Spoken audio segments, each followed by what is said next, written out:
Good morning, YouTube. Came on here to share some more dreams that I had.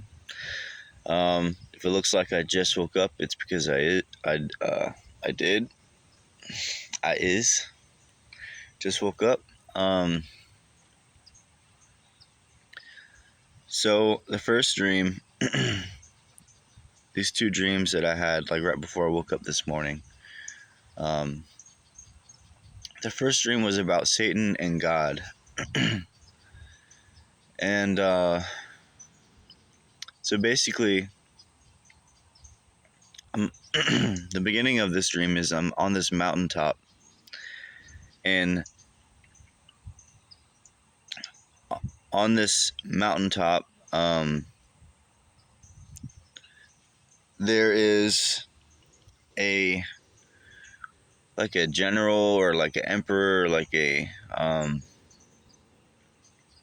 conqueror, like someone who goes out and defeats other countries, and he's like a commander, like something you'd see off like a movie or a video game.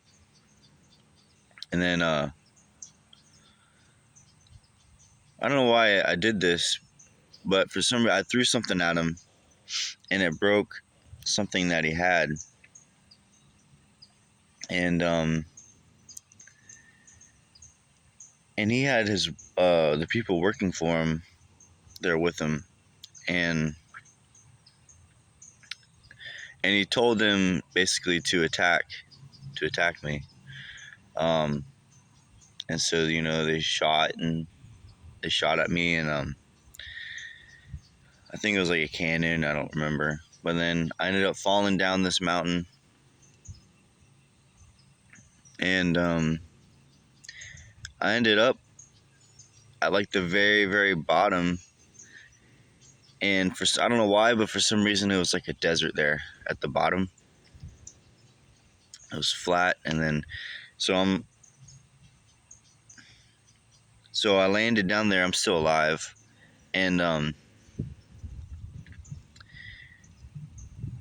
knew there was a lion down there, and I knew that this lion was God.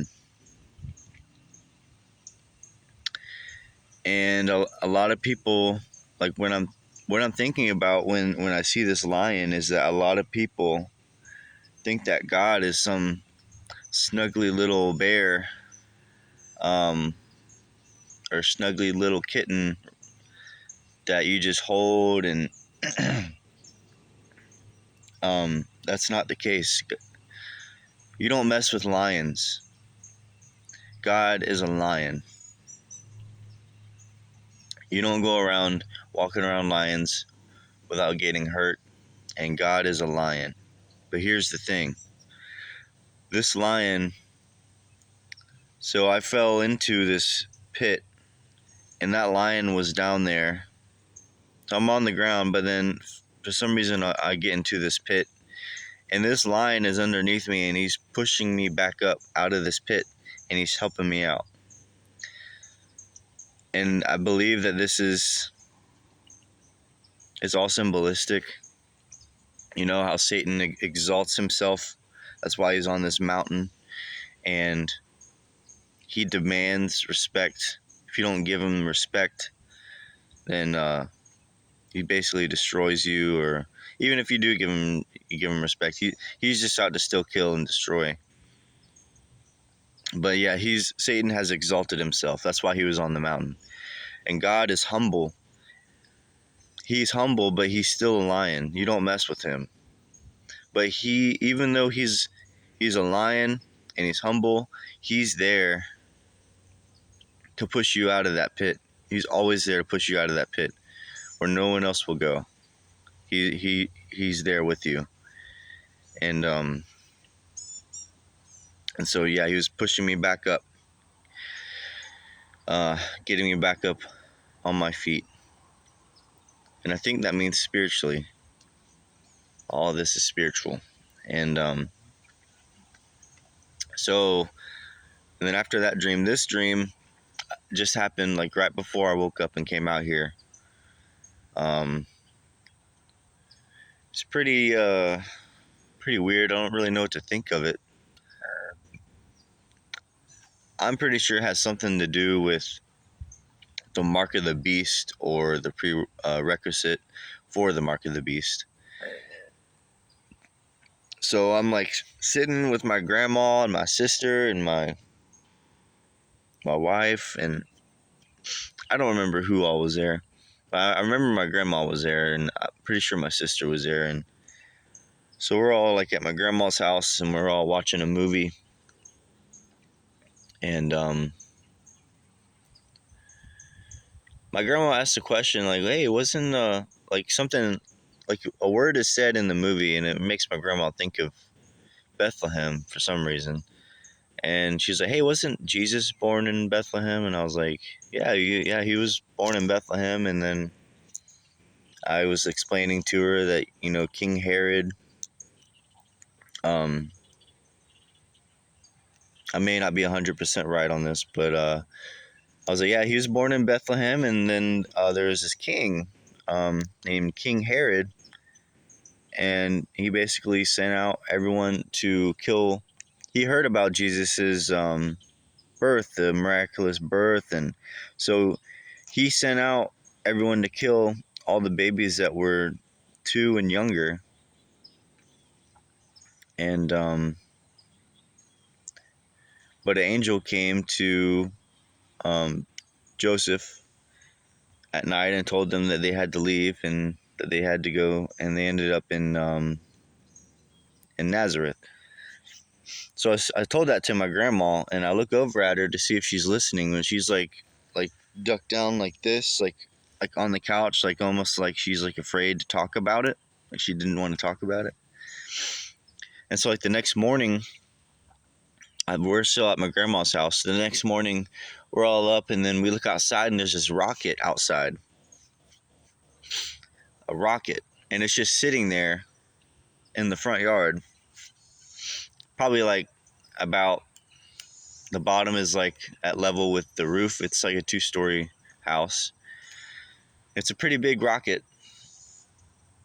and then this thing comes. I believe it comes out of this rocket. It's like it looks like a kind of like an enclosed trailer, but it's floating,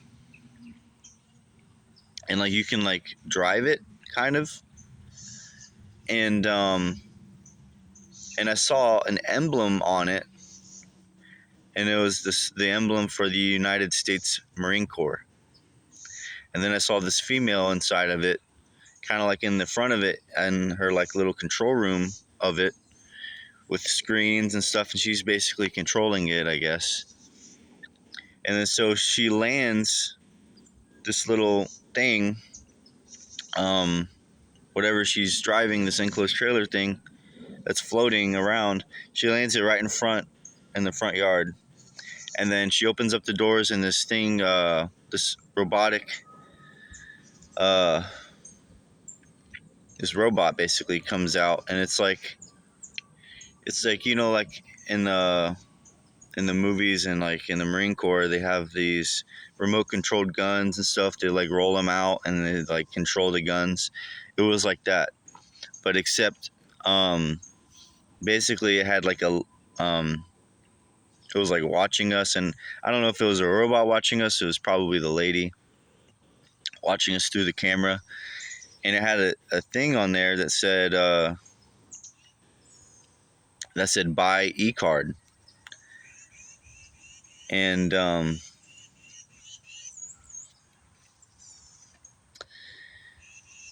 so I didn't want to buy anything. I didn't even know what it was talking about.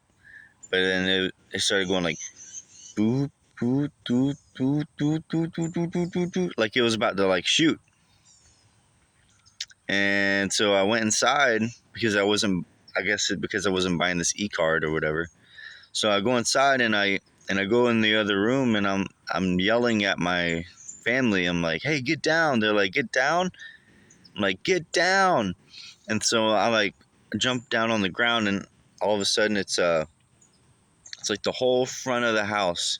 It's like just bullets, um, like a line of bullets, but like everywhere, like at the same time. And I could hear them in the other room screaming I don't I don't know if they were getting shot or not. It sounded like they were. But I don't know. This this dream right here just reminded me of what it's gonna be like with the Mark of the Beast. Because it had like the same concept. You know, you either buy it or you die. And it was like electronical. It was an e-card. And so yeah. And there's some other things. I should have brought my notebook out here. I hope I don't have to redo this video, because this video is saying the actual time of the video, 11:05:67, and then slash 36 seconds. So hopefully I didn't go over the limit that I had.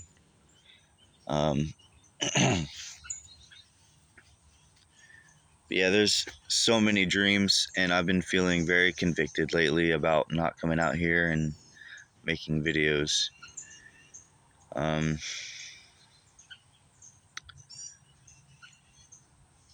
I don't have my notebook, but I'm gonna go ahead and do the best I can.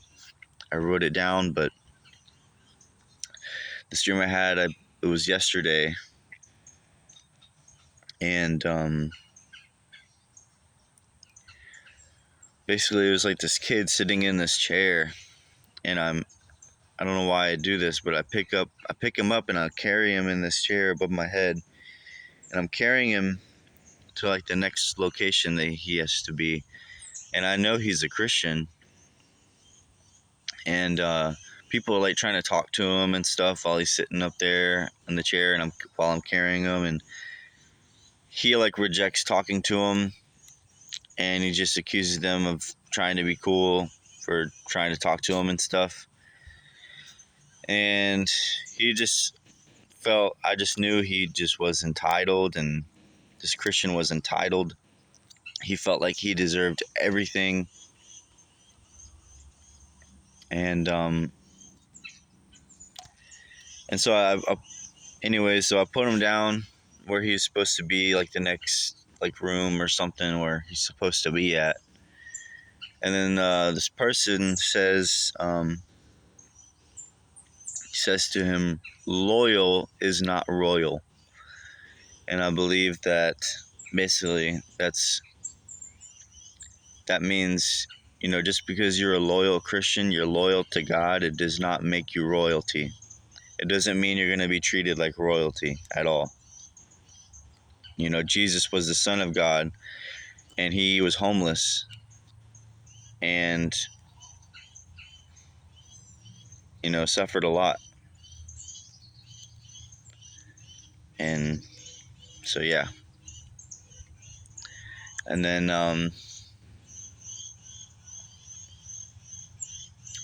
it's another dream. Well, I'm not sure about this dream, but I'm going to go ahead and say it and tell. So it's like these certain people I come across in my life that I feel like this conviction to just start a conversation with them, and, you know, about the Lord, and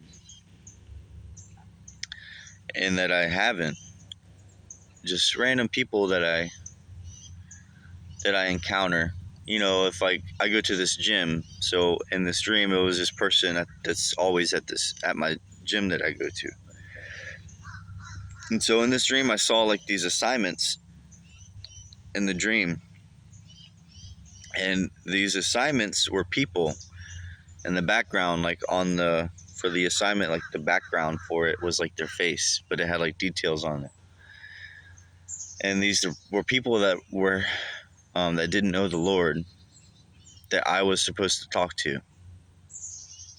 And I just got this understanding when I saw this. It was like God trying to tell me that you don't want to be standing before me in judgment and have these lists of people that you were supposed to talk to and didn't. and are in hell now because you didn't talk to them. So that's just a reminder of how important it is as Christians to go out and talk with people about the Lord, because the Lord is the one who does all the work. He's the one that sets up the scenario. He's the one that gets everyone's hearts ready. All we have to do is obey him. So you could say something to somebody, and it could have been the exact thing that they've been thinking about or needing to hear. Or you could say something to somebody and they reject you, but then like the next day, something will happen in their life that will make them really think about what you said. So it's so important to talk to people. And I have a lot more dreams, but I'm not sure about what's going on with this time displaying on my phone. I hope I don't have to redo this video. So I'm gonna cut this video off, and I am going to really try to be making more videos. So until next time, God bless, and stay in prayer, stay in the Word of God.